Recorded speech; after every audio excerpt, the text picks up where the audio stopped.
Nah, ini ada dari Bapak Darman Surbakti. Ya, silakan Bapak. Silakan bisa Pak langsung bertanya. Ya, terima kasih Pak. Penjelasan Bapak ini ada yang masih jelas bagi saya, yang poin keempat dan kelima. Apa yang menjadi perbedaan setia sampai akhir dan bertekun sampai akhir? Terima kasih. Iya. Apa bedanya setia sampai akhir dan bertekun sampai akhir? Silakan Pak Sem. Perbedaan setia sampai akhir, bertekun sampai akhir, Pak. Tadi Pak beriman sampai akhir, bertekun sampai akhir. Ya. Beriman sampai akhir, beriman sampai akhir, bertekun sampai akhir. Jadi orang yang diselamat, ciri-ciri orang yang diselamatkan itu. Tunggu sebentar lagi. Siap ini sebentar. Oh, terus nanti. Oke, masih mendengar saya? Iya Pak, ya.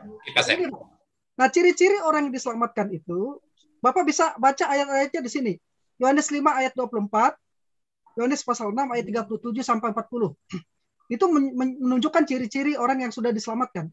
Ayat-ayatnya Yohanes 5 ayat 24, Yohanes 6 ayat 37 sampai 40. Kemudian Yohanes 10 ayat 27 sampai ayat yang 30. Roma pasal 8 ayat 29 sampai 39. Ibrani 7 ayat 24 dan 25. Ibrani 10 ayat 14 sampai 15. Kemudian Ibrani 13 ayat 5 dan 6. 1 Petrus 1 ayat 3 sampai 5, 1 Yohanes 5 ayat 11 sampai 13. Itu semua menunjukkan ciri-ciri dari orang yang diselamatkan yang saya ringkas menjadi 5. 1, orang itu percaya. 2, lahir baru. 3, mendapat hidup yang kekal. Beriman sampai akhir dan bertekun sampai akhir. Nah, kalau orang ini tidak beriman dan tidak bertekun sampai akhir, siapa tahu dia memang belum pernah diselamatkan, belum pernah lahir baru. Oke? Nah, dia memang mengecap karunia surgawi, dia memang pernah diterangi hatinya, dia pernah berada di komunitas Kristen. Bahkan ingat, antikristus muncul dari kalangan Kristen juga. Sudah banyak antikris muncul, kata Yohanes dalam kitab 1 Yohanes. Masih ingat nggak? Ya, ada di antara kamu, di dalam persekutuan Kristen. Bahkan antikris itu bisa muncul dari, bukan antikris dalam pengertian si Dajjal itu, tidak. Tapi antikris telah banyak, kata Yohanes dalam kitab 1 Yohanes. Di dalam kumpulan Kristen. Bahkan ada serigala yang berbulu domba menyamar di kalangan Kristen. Tapi kenapa dia bisa dikatakan berbulu domba? Karena dia tidak ketahuan sebagai serigala. Dia melakukan aktivitas Kristen, pelayanan Kristen, tapi dia tidak pernah diselamatkan dari awal. Dan ketika orang ini ketahuan dan pergi, akhirnya orang menganggap, oh dia kehilangan keselamatan. Bukan, dia tidak pernah diselamatkan. Dia adalah serigala berbulu domba. Ya. Nah, jadi orang yang beriman sampai akhir dan orang yang bertekun sampai akhir itu adalah orang yang akan diselamatkan. Iman dan ketekunan itu bekerja bersama-sama. Ya, tidak mungkin kita beriman sampai akhir kalau kita tidak tekun. Dan kita bertekun karena kita beriman sampai akhir. Itu, Pak. Ya, Pak, jelas, Pak. Terima kasih, Pak. Ya. Mantap. Ya. Ya, oke, Pak Darman Surbakti ya. Terima kasih sudah bertanya dan sudah jelas. Ya, silakan Bapak Ibu. Kalau ada yang mau bertanya. Yes. Nah, Kak Desnatal, silakan. Ini kan bagaimana ya orang Kristen yang sudah mengecap kebaikan Tuhan dan sudah melayani kemana-mana, tapi dia murtad. Itu apakah diselamatkan dia akhirnya? Tapi tadi kata Bapak keselamatan itu tidak akan hilang. Kalau itu gimana ya Pak? Nah begini, kita membaca di dalam Ibrani. Masih Bung Heri masih ada? Ya, masih Pak, masih setia Pak. Oke, yang Ibu rujuk itu Ibrani pasal 6 ayat 4 sampai 6. Bisa ditayangkan.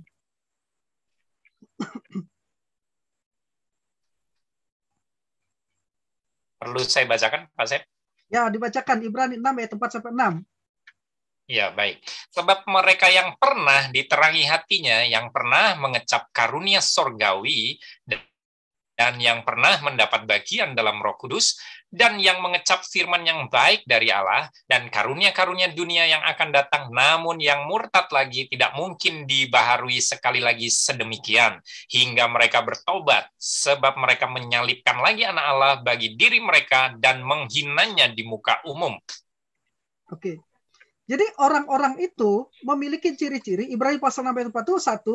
Pernah diterangi hati. Oke? Betul nggak? Sebab mereka yang pernah diterangi hatinya. Ayat 4 kan? Yang kedua, orang-orang yang murtad itu tadi. Disebut murtad di sana ya. Pernah diterangi hatinya. Ya. Pernah mengecap karunia surgawi yang kedua. Ya. Karunia surgawi. Kemudian mengecap pernah diterangi hati itu kata Yunaninya adalah hapak potis tentas. Hapak potis tentas. Kemudian mengecap karunia surgawi, dorea. Karunia di sana adalah dorea. Tidak sama dengan karisma memang. Kemudian pernah mendapat bagian dalam Roh Kudus, mendapat bagian metokos genetentas.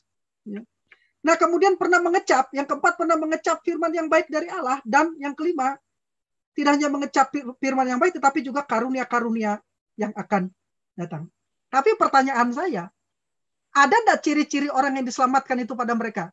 Beriman, lahir baru, mendapat hidup kekal, beriman sampai akhir, bertekun sampai akhir. Ada enggak di situ? Ya. Ada enggak? Nggak ada. Berarti orang-orang itu memang belum pernah diselamatkan dari awal. Orang-orang itu belum pernah diselamatkan dari awal. Tapi mereka berada di kumpulan Kristen, sehingga mereka, komunitas Kristen itu, pernah diterangi hati, mengecap karunia surgawi, mendapat bagian dalam pekerjaan-pekerjaan Roh Kudus, mendengar firman juga mereka. Tapi mereka belum pernah beriman, lahir baru, mendapat hidup kekal, beriman sampai akhir, dan bertekun. Tidak ada ciri-ciri itu pada mereka. Walaupun mereka memiliki ciri-ciri yang 5 tadi. 5 tadi apa? Diterangi hati, mengecap karunia surgawi. Ya, kemudian mendapat bagian dalam Roh Kudus, pernah mengecap firman yang baik, pernah mengecap karunia Roh Kudus. Berarti dari awal orang itu memang belum pernah diselamatkan, belum pernah lahir baru, belum pernah mendapat hidup yang kekal. Maka sebenarnya dia tidak kehilangan keselamatan. Yang dia perlu sekarang, dia mendengar firman itu. Supaya dia benar-benar diselamatkan. Dia belum pernah diselamatkan. Tapi dia mendapat kesempatan untuk diterangi hatinya.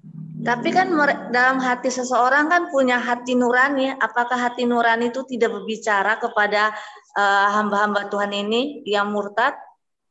Oh ya benar, kita punya hati nurani. Dan hati nurani kita juga bisa mendustai kita. Hati nurani kita bisa mendustai kita. Saya kasih contoh gini.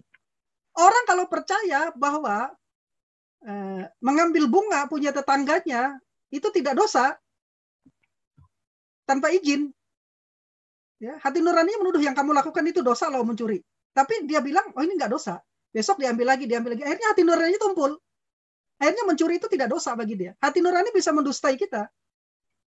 Makanya hati nurani kita itu harus dikendalikan oleh Roh Kudus. Hidup baru di dalam Kristus. Ya. Harus dikendalikan hati nurani kita. Ya. Nah, jadi sebetulnya sekali lagi saya berpendapat menafsirkan bahwa orang di dalam Ibrani pasal 6 ayat 4 sampai 6 ini tidak pernah diselamatkan dari awal dan mereka tidak pernah kehilangan keselamatan itu. Kalau orang itu beriman kemudian lahir baru mendapat hidup kekal, beriman sampai akhir dan bertekun sampai akhir, orang itu pasti diselamatkan. Kalau orang itu sudah lahir baru, dia tidak mungkin tidak diselamatkan. Masalahnya di dalam Ibrani 6 ayat 46 tidak ada dikatakan mereka telah lahir baru. Tidak ada dikatakan mereka telah mendapat hidup yang kekal. Tidak ada sama sekali. Coba dicek situ, tidak ada. Berarti mereka memang belum pernah diselamatkan. Oke? Oke Pak, makasih. Yes, jelas ya, Kak Natal. Oke, ayat ini soalnya paling sering ini ya dijadikan pegangan untuk katanya kehilangan keselamatan. Jadi kesimpulannya mereka memang belum pernah diselamatkan. Belum pernah diselamatkan. Oke. Ya baik, Bapak Ibu, silakan. Ini kita relax aja. Kalau ada yang mau tanya, langsung lambaikan tangan, langsung bisa di unmute. Monggo. Kalau misalnya ada yang malu-malu ya lewat chatroom juga boleh lah. Silakan. Pak, ada nih. Pak Roni T. Silakan Bapak. Terima kasih atas kesempatannya malam ini. Puji Tuhan, salam kasih karunia buat kita semua. Saya mau bertanya Pak, buat Pak Pastor Samuel, Siapa? Kalau kita sudah mengenal kasih karunia itu, apakah kita ini masih bisa berpindah-pindah ya? Seperti contohnya, berpindah-pindah gimana Pak? maksudnya pindah-pindah pengetahuan kita. Contohnya gini, saya kan sudah mengecap apa yang Pak Pastor sudah sampaikan, kasih karunia itu lebih mudah. Sekarang saya mau bertanya, adakah masih gereja masih mengajarkan itu tentang harus puasa, harus tekun berdoa, berusaha, pikul salib, gitu ya? Nah, pertanyaan saya, gimana dengan doktrin seperti itu, dengan kasih karunia? Apakah ada bertolak belakang? Saya jawab Pak, sudah Pak, langsung ya. Ya. Doktrin memikul salib, doktrin kita bertekun dalam pengajaran rasul-rasul misalnya, dan berpuasa, itu tidak bertentangan sama sekali dengan kasih karunia Pak. Selama kita berpikir bahwa itu bukanlah jalan keselamatan begitu. Jalan untuk diselamatkan gitu. Kita melakukan itu bukan untuk diselamatkan. Tidak. Jadi tidak pernah, dia akan menjadi kontradiktif kalau itu adalah dijadikan sebagai jalan keselamatan. Misalnya engkau harus berpuasa supaya engkau diselamatkan. Itu salah, Pak. Nggak ada ajaran begitu. Supaya berpuasa diselamatkan. Engkau harus, misalnya engkau harus berbuat ini, mengasihi sesama dan lain sebagainya, supaya engkau diselamatkan. Enggak. Kristen tidak mengajarkan itu. Kalau kita diselamatkan dengan perbuatan baik, apa bedanya kita dengan agama-agama lain? Dan untuk apa Yesus berkorban mati di kayu salib? Kalau pada akhirnya kita diselamatkan karena perbuatan. Yesus mati itu dengan cara yang paling sangat-sangat mengerikan di atas kayu salib itu, Pak. Ya. Tapi masih ada, Pak, gembala-gembala, hamba Tuhan menyampaikan kepada umatnya seperti itu. Oh ya, betul. Tantangan, bertantangan, bayar apa nih, segala macam lah. Ya, betul, terus kemudian ada Pak. Pertanyaan kedua, apakah kita kasih karunia itu masih memberikan perpuluhan untuk pelayanan? Oh, persepuluhan. Ya. Jadi keselamatan itu tidak ada hubungannya dengan puasa, tidak ada hubungannya dengan perbuatan baik. Untuk mendapat keselamatan tidak ada hubungannya dengan memberikan persepuluhan, Pak. Ya. Keselamatan itu karena kasih karunia oleh iman. Tapi kalau kita sudah diselamatkan, kita mau memberikan persepuluhan sebagai rasa syukur kita kepada Tuhan, sebagai kasih kita, silahkan. Kita mengasihi sesama kita, membagi sembako, berbuat baik, silahkan. Itu semua akan dihitung Tuhan sebagai upah kita untuk pahala kita, tapi bukan dalam rangka kita mendapat, kita sudah selamat. Di dalam Kristus kita melakukan perbuatan-perbuatan baik, Efesus 2 ayat 10 tadi. Itulah pekerjaan yang disediakan Allah bagi kita. Kita mungkin diberikan kekayaan lebih, kita gunakan kekayaan itu untuk membagi kepada yang miskin, terpinggirkan. Itu pekerjaan baik yang sudah Allah sediakan bagi kita di dalam Kristus, Pak. Ya. Nah, kalau ada pendeta yang mengajarkan jalan keselamatan oleh karena mengasihi dan berbuat baik, saya katakan dia bisa dikatakan meremehkan kurban Kristus. Meremehkan kurban Kristus, Pak. Oke? Oh, iya. Oke, Pak. Makasih. Berarti korban Kristus itu tidak sempurna. Tidak selesai. Masa kita harus tambahkan dengan perbuatan baru kita selamat? Oh, iya. Itu, Pak. Oke. Bagaimana Pak Roni? Atau mau saya tambahkan lagi, Pak? Tapi kalau masih bayar per pulang bisa ya? Untuk boleh, Pak. Tapi bukan karena kita menaati hukum Taurat. Karena gitu. Boleh. Persepuluhan itu, Pak. Persepuluhan itu kalau Bapak mau tahu dalam perjanjian lama itu jumlah keseluruhannya itu 30%, Pak. Kalau Bapak mau tahu hitungan saya. Saya ada bukunya, saya sudah kirim ke Pastor Thomas Siombing, ketua kita. Yeah. Tapi biasanya persepuluhan itu 10%, Pak. Betul. Tapi jumlah totalnya nanti dihitung dalam hukum Taurat itu 30%. Coba nanti karena itu bukan hanya persepuluhan dari persepuluhan kita, pada tahun yang ketiga juga kita harus memberikan persepuluhan lagi. Selain yang 10% itu. Ya. Kemudian ada lagi persepuluhan yang diberikan kepada orang-orang miskin. Bukan yang kepada imam-imam ada. Coba nanti. Ada bukunya, saya punya penjelasannya. Saya tidak punya waktu untuk menjelaskan itu saat ini. Tapi bukunya itu jelas. Kalau saya tidak salah, Pak Tom Itu sekitar Ada. 113 halaman ya. Iya, Itu kan iya. betul kan saya jelaskan detail kan di Iya, situ. sangat Jumlah detail, itu ya. ada itu. Nah, nanti tentang persoalan itu nanti Pak Tom kalau memang diizinkan ya dikirim saja buku itu. Ya, boleh. Nanti Ini yang masih akan detail. ya, silakan kita akan kirimkan ya, kita akan kirimkan. Ya, tapi intinya ialah kesimpulan kami ialah bahwa ketika kita memberikan firman bukan karena kita menaati hukum Taurat, tapi itu adalah standar pemberian minimal. Ada yang mengatakan, saya memberikan 100% milik saya ini kan punya Tuhan. Pertanyaan saya, kapan kamu pernah memberikan 100% untuk Tuhan? Seluruh hartamu itu. Yang 10% aja susah gitu, apalagi yang 100%. Artinya ujian bagi kita, bisa enggak kita memberikan 10% saja sulit gitu. Tapi tidak ada yang namanya pemaksaan. Kalau memang tidak ada, jangan dipaksa gitu. Ya tidak akan menghilangkan keselamatan. Saya memang pernah mendengar ada pendeta mengatakan jika kamu tidak bayar cuan, kamu tidak akan masuk dalam kerajaan surga. Nah, berarti persepuluhan dong yang menyelamatkan kita. Lalu kurban Kristus bagaimana? Tidak bisa, bukan begitu. Kita selamat karena anugerah. Nah, kalau kita mau memberi persepuluhan, itu sebagai dukungan bagi pekerjaan Tuhan. Bagi 5 jawatan itu tadi. Ya, dalam kaitannya dengan pemberitaan Injil. Gereja, ya, itu ada ya karena adanya amanat agung. Ya. Karena Kristus memberikan amanat, gereja didirikan pada hari Pentakosta. Gereja adalah wadah atau lembaga di mana pemberitaan Injil dibawa keluar. Ya, nah di situ memerlukan dukungan juga. Nah, ketika ibu memberikan apa, entah itu persembahan kasih, entah itu persembahan sukun, entah itu persembahan persepuluhan, ya semua itu akan dihitung Tuhan sebagai pahala, tapi bukan sebagai jalan keselamatan.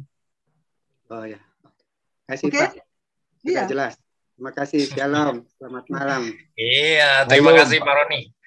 Oke, nah saya juga boleh dong nih tanya nih Pak Sem ya. Saya mau tanya nih, ngomong soal puasa nih. Jadi dulu begini, saya menerima pengajaran gini. Kamu harus puasa supaya dapat kuasa yang lebih besar. Jadi misalnya waktu kita mau KKR gitu ya, itu semua playernya harus puasa supaya nanti kalau doain orang sakit itu lebih powerful, lebih dahsyat. Puasa yang dicurahkan lebih dahsyat. Nah itu gimana? Begini Pak, ya. Yang namanya kuasa itu kan karunia itu. Ya. Karena Roh Kudus itu kan pemberian menurut kedaulatan Tuhan. Ya. Ini di buku ini, saya punya buku, bukan promosi Pak, hanya memberitahu Pak Tom kita beli ini. Tapi ini nggak dikasih gratis Pak. Ini dibeli. Ya. Mohon maaf Pak Sem, itu nggak kelihatan bukunya Pak. Oleh karena latar belakang.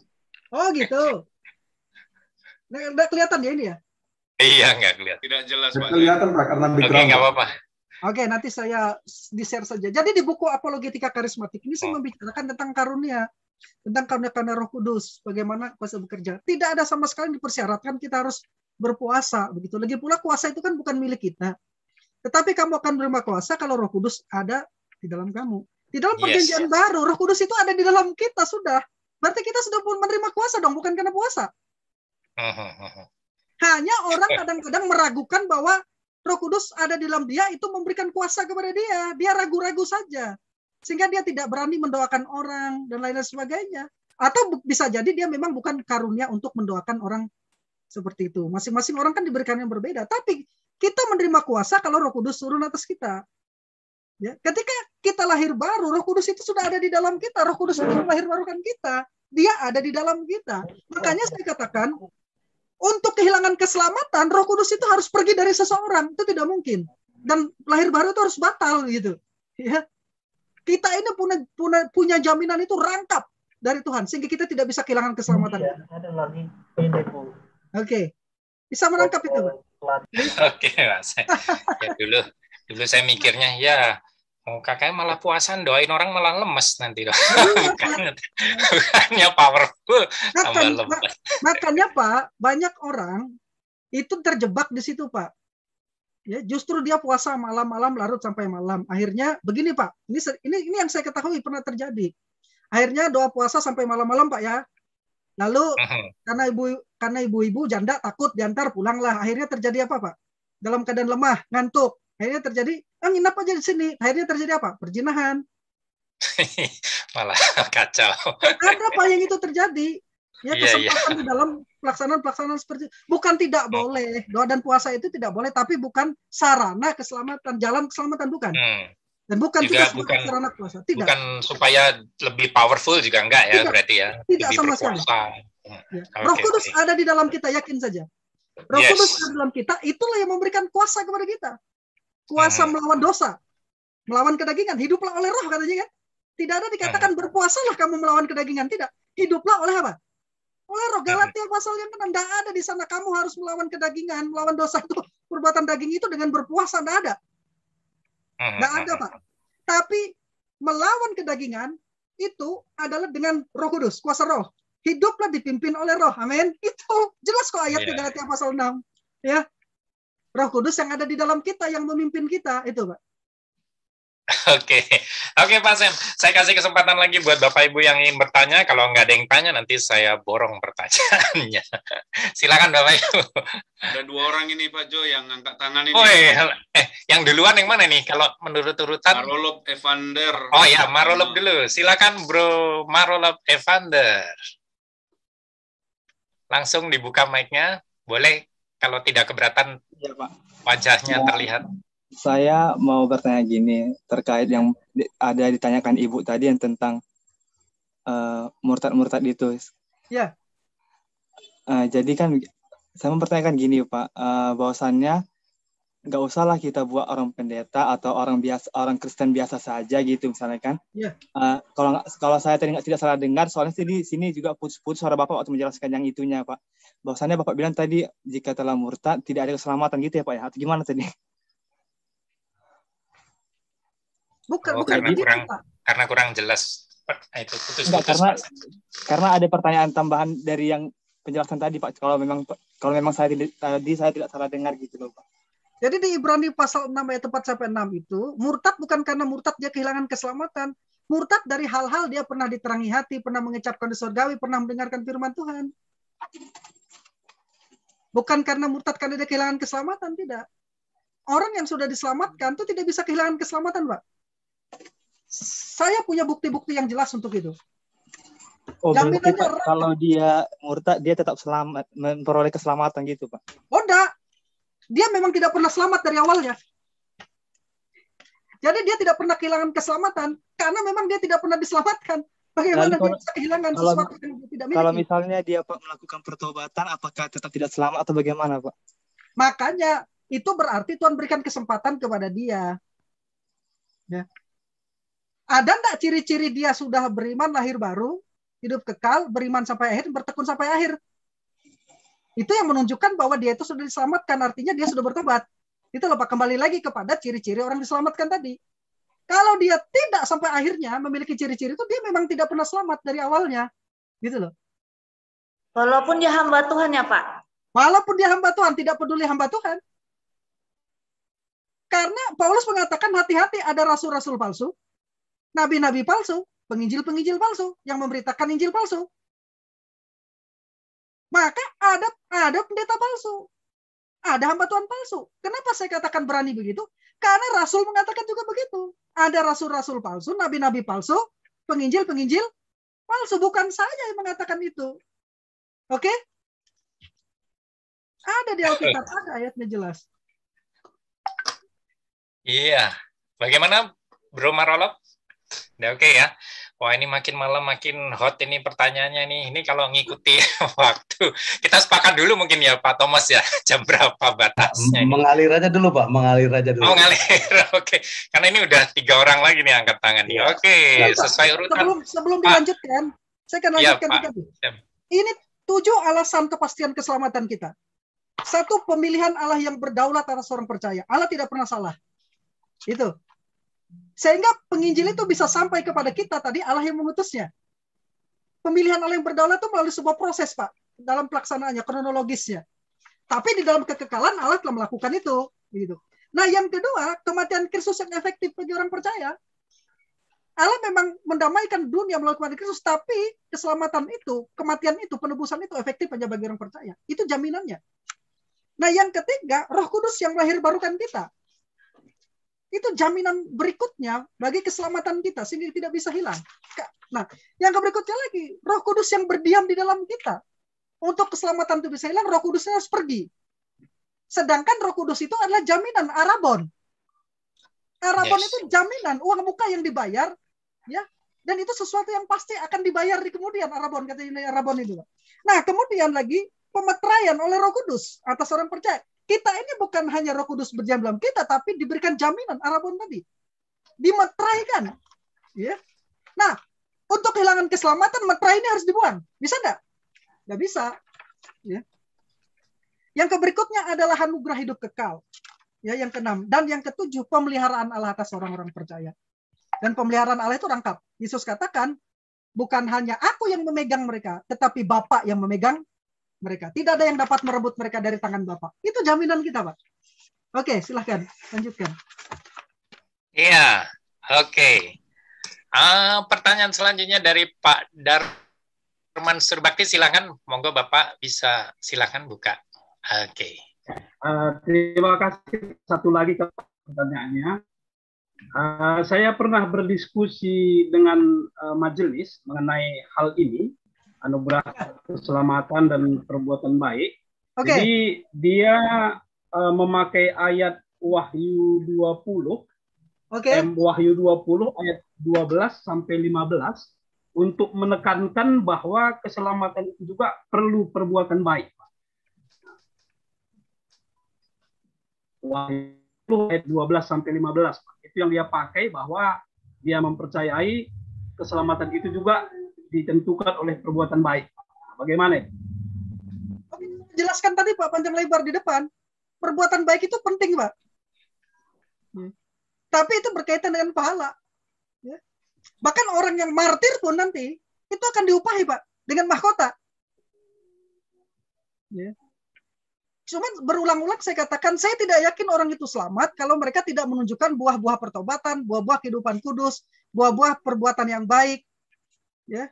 Buah-buah dari keselamatan, saya tidak yakin orang itu selamat. Dia hanya merasa selamat, ya, tapi terus hidup dalam dosa, merasa selamat, hidup dalam dosa, tidak melakukan perbuatan yang baik. Sebenarnya dia dari awal tidak pernah selamat gitu.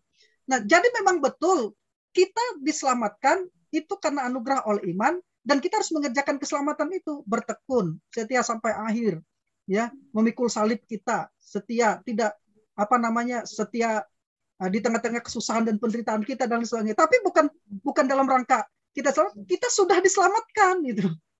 Ya. Itu tanda kita, buah dari keselamatan kita itu, Pak. Termasuk beberapa orang ditentukan untuk menjadi martir misalnya. Nah, dia bisa bertekun di dalam keselamatan bahkan sampai menjadi martir.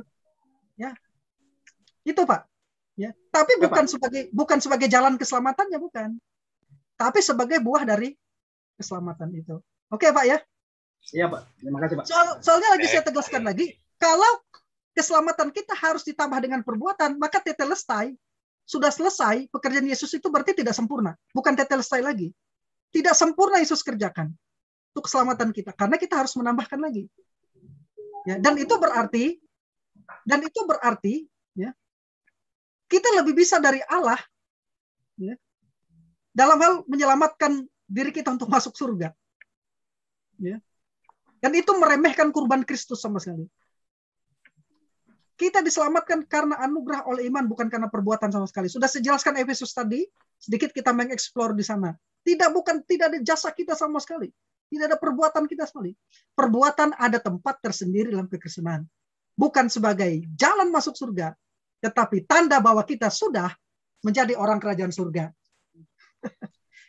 Ya, terima kasih, Pak. Iya.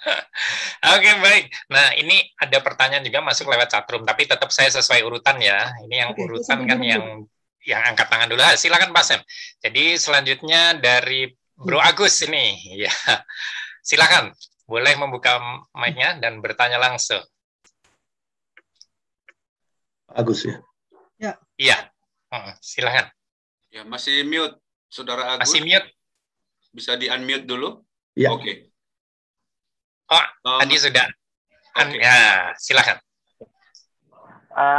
Mohon bertanya, bagaimana saya kendalikan diri dari kuasa intimidasi setan dari seseorang? Apakah saya melayani mereka?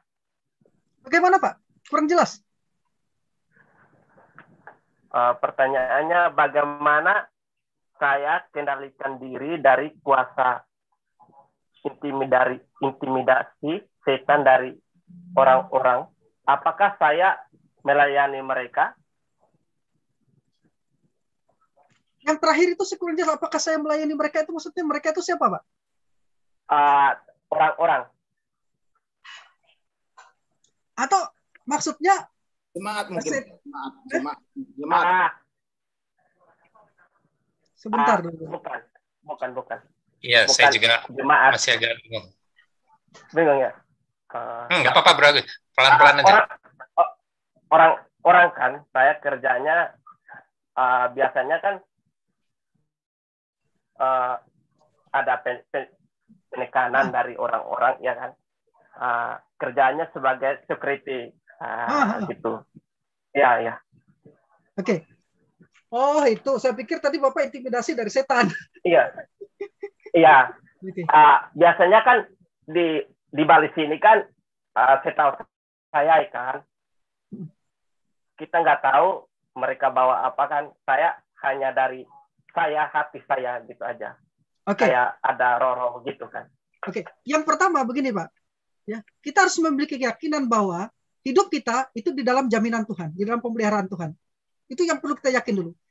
Dan di Yohanes pasal 10, ya, di ayat yang ke-28 sampai ayat yang 30, jaminan itu lengkap terkait dengan keselamatan pemeliharaan kita. Rambut di kepala kita selai apabila jatuh atas izin Tuhan. Nah, Tuhan katakan jangan takut kepada orang yang bisa membunuh tubuh tapi tidak bisa membuat nyawa kita masuk neraka. Ya. Oke. Nah, itu dulu. Kita percaya bahwa kita ini ada di dalam pemeliharaan Bapa kita. Nah, kalau orang menyakiti kita itu berarti Tuhan mengizinkan atas izin Tuhan. Iya, benar. Kita ingat Ayub bagaimana dia menderita atas izin Tuhan, toh? Setan tidak bisa melakukan apapun kalau Tuhan tidak mengizinkan. Maka yang perlu Bapak lakukan ialah satu, Bapak harus percaya sungguh-sungguh bahwa pemeliharaan Tuhan itu terjamin untuk Bapak. Dan kalaupun terjadi berarti Tuhan memberi Bapak kekuatan untuk menanggung itu. Nah, yang kedua, ya. Di tengah-tengah pekerjaan kadang-kadang kita terintimidasi kan? Iya, benar. Ada dua yang dapat dilakukan, kita bertahan di sana atau kita keluar dari pekerjaan itu. Kalau itu intimidasinya keterlaluan misalnya. Kita tetap bertahan di sana atau kita berhenti dari pekerjaan itu. Kalau berhenti dari pekerjaan berarti kita akan mencari pekerjaan lain. Mampu enggak tidak? Nah, kalau kita tetap bertahan di sana, maka yang dapat kita lakukan adalah kasihlah musuhmu dan berdoalah bagi mereka. Dia sedang memusuhi Bapak, maka Bapak berdoa. Dan ketika Bapak mendoakan musuh Bapak itu seperti menumpuk bara api di kepalanya. Walaupun Bapak tidak melakukan itu, Tuhan yang melakukannya. Nah, kalau Bapak membalas, Tuhan tidak akan melakukannya. Ya. Tuhan akan melakukannya seperti menumpuk bara api di atas kepalanya, dikatakan. Kasihlah musuhmu dan dengan melakukan demikian kamu menumpukan bara api di atas kepalanya, begitu ya. Tapi bukan ya Tuhan aku berdoa supaya engkau menumpukan bara api di atas kepala. Bukan begitu, Pak. Itu berarti Bapak tidak mendoakan musuh Bapak, ya. Doakanlah dia supaya dia mengalami kasih Tuhan, ya. Sungguh-sungguh dia bisa melakukan pekerjaannya dengan baik, tidak lagi melakukan hal-hal yang seperti itu. Doakan. Nah, itu. Jadi pilihannya itu, Pak. Makasih. Ya, makasih ya. Oke, mantap ya, Bro Agus. Iya, mantap. Oke, puji Tuhan. Ya, selanjutnya dari Pak Unang Satyagraha. Silakan Pak Unang, nanti selanjutnya saya akan berpindah ke yang chatroom-nya, karena ada juga di chatroom. Monggo, Bapak. Terima kasih Pak Edward. Selamat malam Pak Sam, salam kenal dari Selamat saya. Malam, salam kenal Pak Unang. Ini kali pertama saya bergabung dengan teman-teman di sini. Terima kasih untuk undangannya. Pak Alek, saya diundang Pak Alek kemarin. Iya, Pak Alek tetangga saya itu, Pak. Iya, oh begitu Pak. Di Pada Suka Pak ya? Di Fajar Raya yang di sini. Oh, yang di Fajar Raya. Ya, baik. Begini Pak Sam, ini tadi Pak Edward kita coba santai aja ya. Jadi kalau kita bicara tentang keselamatan ini saya selalu tertarik sekali karena alasan itulah juga saya menerima iman saya yang baru ini begitu, karena sebelumnya iman dua syahadat itu Pak Sam begitu. Nah, pertanyaan saya mungkin saya beberapa waktu yang lalu, beberapa bulan yang lalu, saya terlibat debat dengan salah satu hamba Tuhan, dan itu sebetulnya sahabat saya. Jadi perdebatan itu perdebatan yang dalam rangka membangun juga. Jadi kami terlibat dalam sebuah pelayanan begitu, dan salah satu pemuridan kami itu sudah, puji Tuhan begitu ya, mengikuti, dan ada tanda-tanda beliaunya ini menerima dan beriman kepada Yesus Kristus begitu. Namun di satu titik, meskipun banyak peluang dan kesempatan beliau untuk mengakui hal itu di depan jemaat, itu beliau terkesan enggan atau menolak hal itu begitu. Meskipun saya yakin dan percaya bahwa antara formalitas agama dengan keselamatan, dengan keimanan, itu tiga hal yang berbeda kan. Nah, saya waktu itu berasumsi atau bertahan dalam satu posisi bahwa jika tidak ada hambatan yang serius, katakanlah kan di beberapa negara yang agak sulit untuk mengekspresikan imannya secara terbuka, maka hingga akhir hayatnya pun mereka terkadang nggak bisa begitu. Meskipun mereka sudah melalui percaya begitu. Nah, sahabat kita ini itu sudah mengaku percaya, tetapi itu tadi. Jadi kalau kita ajak untuk mengakui iman percayanya di depan jemaat, itu selalu enggan, menolak. Saya lebih nyaman dengan label agama saya yang lama, Pak, gitu. Meskipun dia pelayanannya itu aktif begitu ya. Jadi tidak ada tekanan maupun hambatan sebetulnya. Nah, pertanyaan saya dalam kasus seperti ini, meskipun kita semua bukan paranormal ya mengetahui isi hatinya, karena keselamatan ini kan otoritas dari Allah. Bagaimana Pak Sam terhadap beliau ini? Apakah beliau termasuk orang yang memang kategori beriman dan diselamatkan? Kita yakini itu atau bagaimana? Itu saja Pak Edward, Pak Salam, terima kasih. Oke Pak. Jadi kembali kepada ciri-ciri orang diselamatkan tadi, Pak ya, beriman, lahir baru, mendapat hidup yang kekal, beriman sampai akhir, dan bertekun sampai akhir. Kita diselamatkan karena mengikut Kristus. Kita diselamatkan karena mengikut Kristus.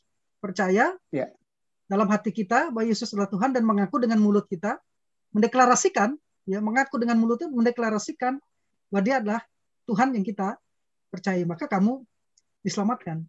Ya, jadi kalau dia tidak mendeklarasikan, selama dia pernah mendeklarasikan, itu dia selamat. Nah, yang perlu sekarang ini adalah tekankan kepada dia, yaitu bahwa dia harus berani mempertanggungjawabkan imannya, gitu. Apapun resikonya dia harus berani, tapi perlu juga berhikmat gitu. Tidak semua orang kan harus menjadi kafir. Saya juga kadang-kadang sedih ada orang yang setelah dia menjadi Kristen kemudian dia mengobok-obok misalnya agama orang lain. Jangan, bukan begitu. Yang kita beritakan itu Yesus, Pak. Sesederhana pun berita tentang Yesus itulah yang menyelamatkan orang. Sehebat apapun pengetahuan kita tentang agama orang lain itu tidak pernah menyelamatkan orang itu. Gitu loh. Ya, karena yang menyelamatkan kita iman kepada Yesus Kristus, maka percayalah kepada Yesus Kristus, maka engkau akan selamat kepada keluarga. Sesederhana itu sebetulnya. Ya. Jadi selama orang itu percaya kepada Yesus, beriman kepada Yesus Kristus, ia sudah diselamatkan. Hanya pada langkah-langkah selanjutnya dia harus dituntun secara benar. Ya, makanya dia harus masuk dalam komunitas kita. Jemaat mula-mula itu bertekun dalam pengajaran rasul-rasul, kan, bertekun dalam persekutuan. Untuk apa? Untuk memelihara mereka supaya mereka tetap berada membangun di atas dasar Yesus Kristus dia dengan bahan-bahan yang benar tadi. Ayatnya di 1 Korintus tadi kan. Dasar Yesus Kristus kan tidak bisa diganti dengan apapun.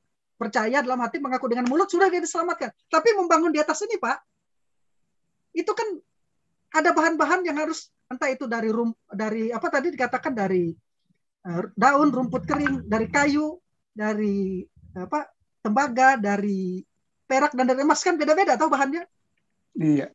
Nah, jadi dia harus diberitahu itu, dia harus membangun kepercayaan itu dengan benar, dengan cara dia harus diajar di gereja lokal tentunya atau di komunitas Kristen. Kemudian dia juga diajarnya, artinya dia masuk dalam pemuritan, Pak. Pemuritan itu tidak di sekolah Alkitab ya, tapi di komunitas itu. Nah, dia harus diajar kemudian dia juga harus bersekutu di dalam komunitas Kristen. Ya, tidak boleh dia nyaman di dalam kehidupan komunitas yang lamanya. Kalau dia masih nyaman di komunitas yang lamanya, tapi tidak nyaman di komunitas yang baru, ada yang salah gitu. Menurut saya ada yang salah itu, Pak. Ya. Karena ini sudah berjalan. Tapi bukan berarti bukan berarti dia putus hubungan atau memutuskan secara fisik dengan yang lama, tidak sama sekali. Kekristenan itu kekristenan itu bukan sesuatu yang tertutup sama sekali, tidak. Tapi keselamatan itu memang eksklusif dalam kekristenan itu. Hanya kasih karunia oleh iman dalam Yesus Kristus, sangat eksklusif sekali. Tetapi kekristenan itu sendiri inklusif terhadap yang terbuka, ya. Bukan berarti ketika kita menjadi Kristen kita putus hubungan dengan dunia ini, tidak, bukan begitu. Jadi kita tetap berbuat baik kepada siapa saja, membangun hubungan yang baik apa saja.